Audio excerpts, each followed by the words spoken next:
Oke, kita mulai.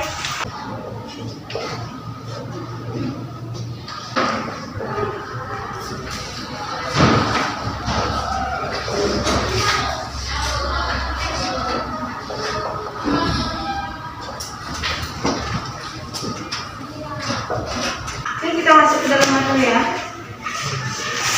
Ini ada kedaulatan.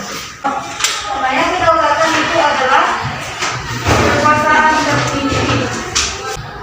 Nah, kedaulatan. Kalau lihat tentang kedaulatan, Indonesia sudah berdaulat baik tanggal 18 Agustus 1945. Sekarang kita lihat kedaulatan yang dianut oleh negara Indonesia. Ada dua, yaitu yang pertama kedaulatan rakyat dan kedaulatan hukum. Kalau bisa dicatat. Tadi Indonesia menganut dua kedaulatan. Yang pertama kedaulatan hukum, dasar hukumnya kedaulatan hukum.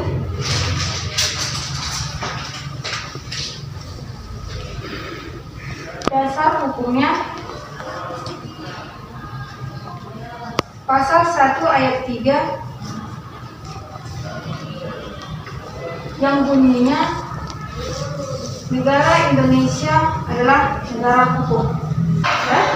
Oke, kalau kedaulatan rakyat pasal 1 ayat 2 yang bunyinya adalah kedaulatan ada di tangan rakyat dan dilaksanakan menurut undang-undang. Sekarang kita lanjut pembahasan ya. Nah, di sini kita akan membahas arti dari kedaulatan ini. Jadi artinya kedaulatan itu adalah kekuasaan tertinggi. Berasal dari bahasa Arab adalah daulah. Ya. Oke.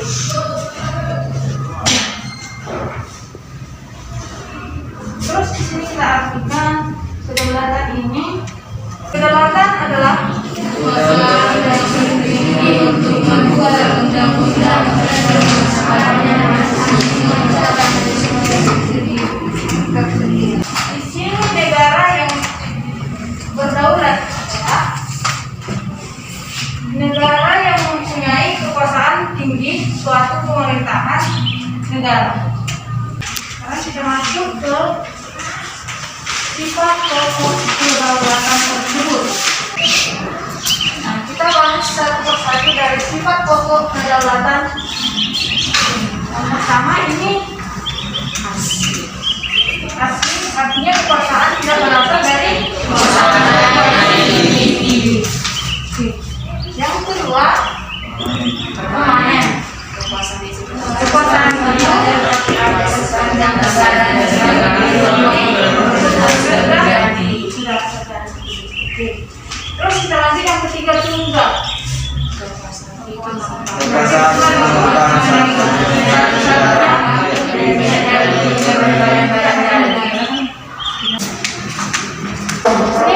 Sifat pokok kedaulatan yang ada di Indonesia. Nah, negara yang berdaulat adalah negara yang mempunyai kekuasaan tertinggi atas suatu pemerintahan negara. Jadi di sini perjuangan bangsa Indonesia untuk memperoleh suatu kedaulatan itu berhasil meraih titik puncak pada saat proklamasi kemerdekaan pada tanggal 17 Agustus 1945. Sejak saat itu, bangsa Indonesia adalah bangsa yang merdeka dan berdaulat. Bangsa yang bebas untuk menentukan nasib bangsa sendiri, untuk mengatur pemerintahan sendiri tanpa campur tangan negara penjajah atau negara lain. Adanya pemerintahan yang berdaulat merupakan salah satu unsur konstitutif dari sebuah negara merdeka secara de facto. Di sini ada yang tahu apa artinya de facto?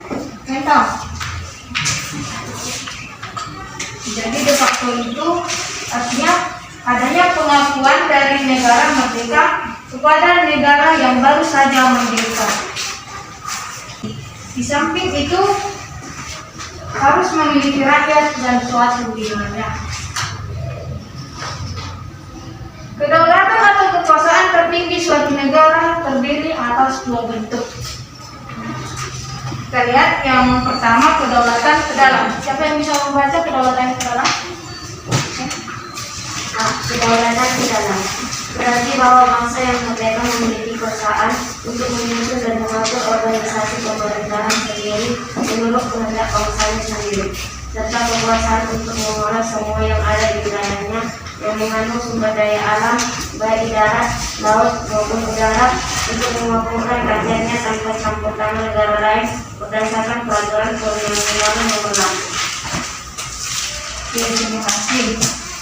Jadi kedaulatan ke dalam artinya tadi bahwa bangsa yang merdeka memiliki kekuasaan untuk menyusun dan mengatur organisasi pemerintah sendiri menurut kehendak bangsa sendiri, serta kekuasaan untuk mengelola semua yang ada di wilayah yang mengandung sumber daya alam, baik di darat, di laut maupun udara, untuk kemakmuran rakyatnya tanpa campur tangan berdasarkan peraturan perundang-undangan.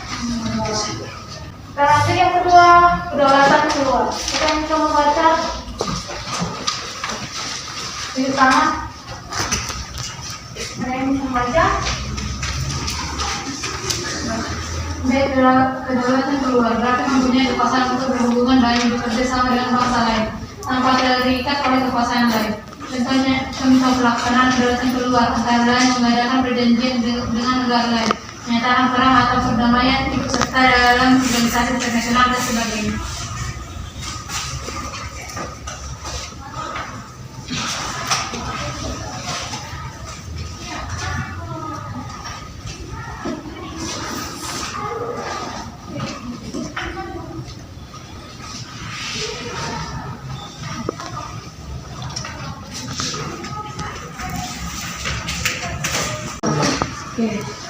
Sekarang kita masuk ke dalam teori kedaulatan. Teori kedaulatan itu ada 5. Yang pertama itu teori kedaulatan Tuhan. Teori ini mengajarkan bahwa negara dan pemerintahan mendapatkan kekuasaan tertinggi dari Tuhan. Menurut teori kedaulatan Tuhan, kekuasaan yang berasal dari Tuhan itu diberikan kepada tokoh-tokoh negara terpilih yang secara ditetapkannya menjadi pemimpin negara dan berperan selaku pemimpinnya. Lanjut, pelopor dari kedaulatan Tuhan antara lain Augustinus dan F.G. Stam. Thomas Aquino. Contoh negara yang menganut teori ini negara Jepang. Oke, yang kedua, teori kedaulatan raja. Teori kedaulatan raja ini berkembang pada abad pertengahan. Teori kedaulatan Tuhan menjadi teori kedaulatan raja yang menganggap bahwa raja bertanggung jawab terhadap dirinya sendiri. Kekuasaan raja berada di atas seorang raja, bahkan tidak perlu menaati hukum moral agama, justru karena statusnya sebagai representasi atau wakil Tuhan di dunia. Maka pada saat itu kekuasaan raja berupa tirani bagi rakyat.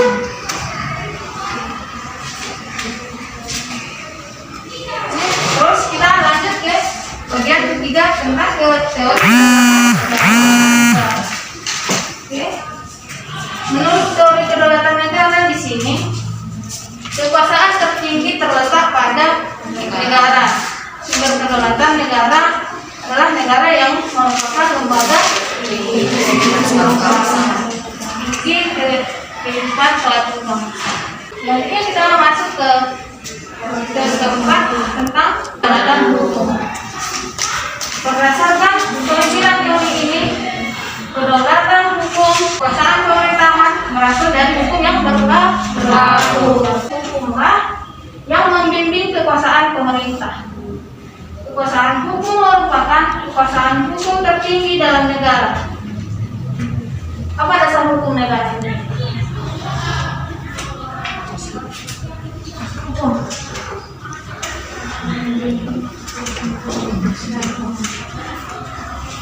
Untuk kita adalah undang-undang. Dan dasar negara kita landasan negara Indonesia adalah Pancasila. Dan dasar hukumnya adalah undang-undang.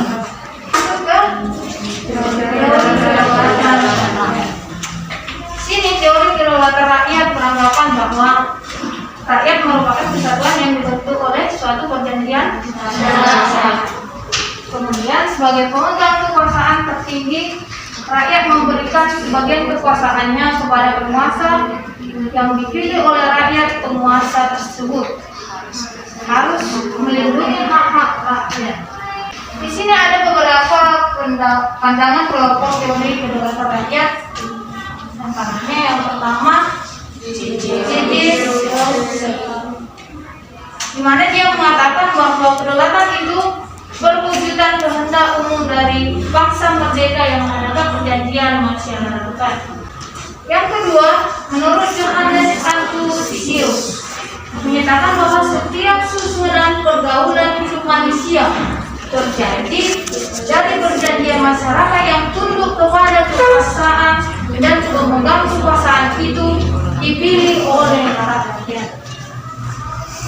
Dan yang ketiga, menurut pendapat Demluk yang mengatakan bahwa kekuasaan negara berasal dari rakyat, bukan dari raja. Di sini Demluk menyimpulkan bahwa terbentuknya negara itu melalui yang pertama, faktum komunis, yaitu perjanjian antara individu untuk membentuk suatu negara. Dan yang kedua, faktum subsidiaris, yaitu perjanjian antara individu kepada negara untuk negara atau negara kepada negara atau pemerintah. Dan yang keempat, menurut pandangan Martinus Picus, seorang ahli dari Prancis, karena beliau berpendapat bahwa agar semua kekuasaan suatu negara tidak berpusat pada seseorang, dan kekuasaan dalam suatu negara itu dapat dibagi ke dalam 3 kekuasaan yang terpisah. Terus di sini pemegang kekuasaan yang satu tidak memengaruhi dan tidak ikut campur tangan terhadap kekuasaan lainnya. Nah, kita dapat melihat di sini ada pembagian kekuasaan dalam negara yang dibagi atas 3 kekuasaan. Yang pertama itu kekuasaan legislatif, yang kedua itu kekuasaan eksekutif, dan yang ketiga kekuasaan legislatif. Kita lihat di sini kekuasaan legislatif itu yaitu kekuasaan untuk membuat perundang-undangan dalam suatu negara. Dan kedua kekuasaan eksekutif yaitu kekuasaan untuk melaksanakan perundang-undangan tertentu. Yang ketiga itu kekuasaan yudikatif, yaitu kekuasaan untuk menegakkan peraturan perundang-undangan yang berlaku daripada terjadi pelanggaran. Untuk pembahasan hari ini, ya, ada pertanyaan? Ada yang bisa menyimpulkan materi kita pada hari ini?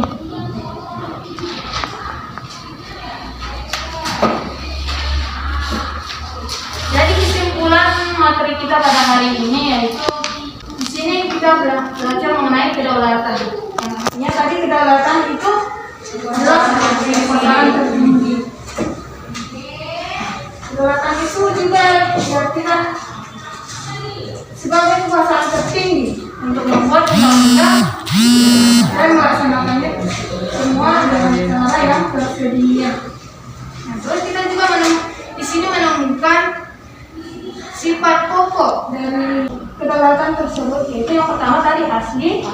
yang kedua permanen, dan yang ketiga permanen ras. Dan juga kita sudah membahas jenis-jenis kedaulatan itu, diantaranya yang pertama kedaulatan Tuhan, kedaulatan raja, kedaulatan negara, kedaulatan bumi, dan kedaulatan rakyat. Dan juga bentuk-bentuk kedaulatan itu yang tadi ada dua, kedaulatan terdalam dan kedaulatan keluar. Dari sini sudah dipahami? Bisa dipahami? Bisa. Nah, sini ibu akan memberikan tugas. Tugasnya yang pertama, tulis untuk menambah pemahamannya. Jadi paham tentang materi yang kita pelajari hari ini. Yang pertama, apa arti kedaulatan? Terus yang kedua, negara yang bagaimana disebut negara berdaulat?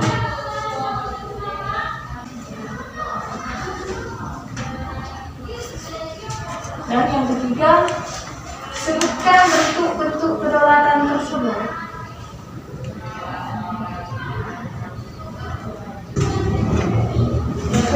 Sekian pertemuan kita hari ini. Terima kasih untuk anak didik kami yang telah menyediakan waktu untuk belajar pada hari ini. Sekian dan terima kasih.